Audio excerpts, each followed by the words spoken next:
छोकरी हुई मन छोकरी असी तो गंदो कंदा आहियूं असां दिल में को ॻाल्हि कोन हुई त भई हुनजे दिल में छा आहे असां त पुट गरीब माण्हू ऐं हू अची असां छोकिरी खे असांखे धमकी ॾे रहे छोकिरी खणी वियो असां सोन 2 तोला हुआ 2 लाख रुपया हुआ छोकिरी खणी वई असांखे त कोन ख़बर त छा खणी वई आहे छा न खणी वई आहे असांखां त ईअं ज़ुल्म थियो आहे जी छोकिरी जो नालो छा आहे अम्मा असांजी छोकिरी असीं घर हिते कोशिशि छॾे न पर ॿिए फार्म जो नालो संजिया नालो आहे घणी उमिरि आहे 13 सालनि जी आहे अच्छा अच्छा घर में केरु केरु दाख़िल थियो 2 ॼणा भाई आया जेको असांजे सिर ते गोली हिकिड़े त हई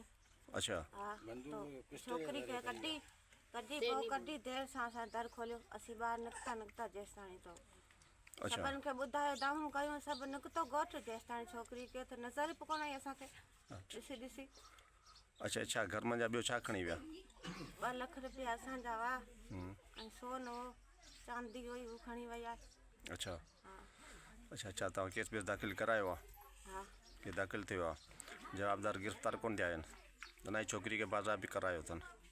हा छोकिरी खे माना वापसि कोन करायो अथनि न अञा वापसि कोन ऐं वधीक छा चवणु चाहींदो असीं छा असांखे निंगरी आणे ग़रीब आहियूं ईअं असीं ग़रीब आहियूं बचड़े अहिड़े झोपड़नि में वेठा आहियूं असां त हुनखे माना बचे वांगुरु ॼाणियो पर हुनजे दिलि मां जेको बेईमानी हुई उहो असांखे कोन ख़बर हुई असीं रुपयो कमाइण वारा रुपयो खाइण वारा क्या तव्हांजी छोकिरी पाणे रज़ा ख़ुशी सां वई आहे छा अगवा थी वई आहे असांखां त अगवा थी विया पर हाणे हुनखां त ख़ुशी खां वई आहे छा न हुनजो मसइलो आहे मूंखे कोन ख़बर आहे अच्छा हा ऐं तव्हांजो घर वारो घर वारो कोन किथे विया आहिनि ख़बर कोन अच्छा छोकिरी जो ग़ुलाम आहे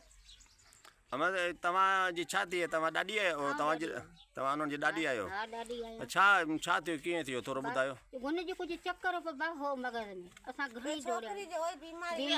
चिकी सॼो ॾींहुं हलंदी हुई अच्छा असां हुन ख़्याल में माना चिकी आहे दवा दारू घणी कई बीमारी हा कहिड़ी बीमारी हुई ख़बर कोन हिचकी आई पई अच्छा असीं हुनजे पुठियां किथां धागो खणी आया किथां दवाऊं खणी आया हैदराबाद ताईं दवाऊं खणी आया अच्छा पर असांखे का ख़बर कोन पते छोकिरी लगड़ी भॼी वई पुठियां मड़ो सभु माण्हू भॻा छोकिरी असां किथे कोन कमु थियो ईअं अच्छा हा पोइ असांखे ख़बर पई की ममता शाह जो हरी आहे केरु हाणे ख़बरदी आहे की पोइ असांखे ख़बर पई अच्छा हा पोइ असांखे साईं ॿुधायो वञे त वञे पई खणी वियो हू जाए ममता साजो हारी आहे असां गॾु खाधोसीं पीतोसीं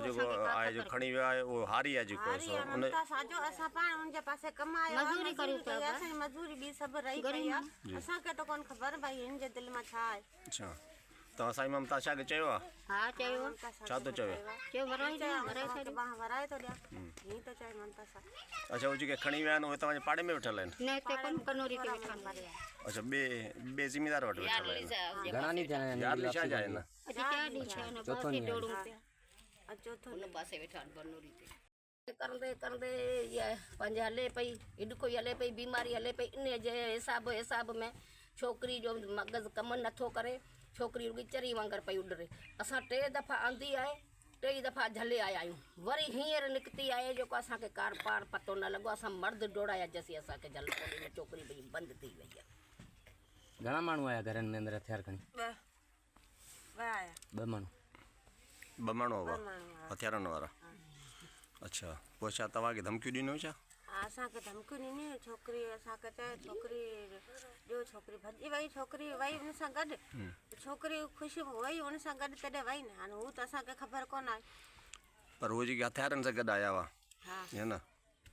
पोइ असां दर खोलियो कोन जेसि ताईं हू निकिरी विया त असां बि पाड़े में ॻाल्हि कई त सभु निकिता ॿाहिरि त हो कोन हो त केरु बि राति सॼी ॻोल्हा कई पोइ तव्हांजी छोकिरी ख़ुशी सां वई आहे त पोइ तव्हां केस छो दाख़िल करायो आहे असांखे ख़बर कोन छोकिरी ख़ुशी सां वई आहे छा पर असांखे त सर ते बंदूक आहिनि छोकिरी पाण सामान खणी वई हू बि असांखे कोन ख़बर आहिनि छोकिरी कीअं अच्छा जेका कीअं न ठीकु आहे हा हू त उन्हनि जो मसइलो हो न त हाणे उहो जेको अव्हांजा 3 लाख रुपया या 2 लाख रुपया ॿुधायो पिया सोन ॿुधायो पिया छोकिरी खे ख़बर हूंदी न हा हुनखे ख़बर हूंदी उहा बि त खणी विया न हा अच्छा असीं त घर कोन मज़दूरी जे पुठियां दौड़ूं पिया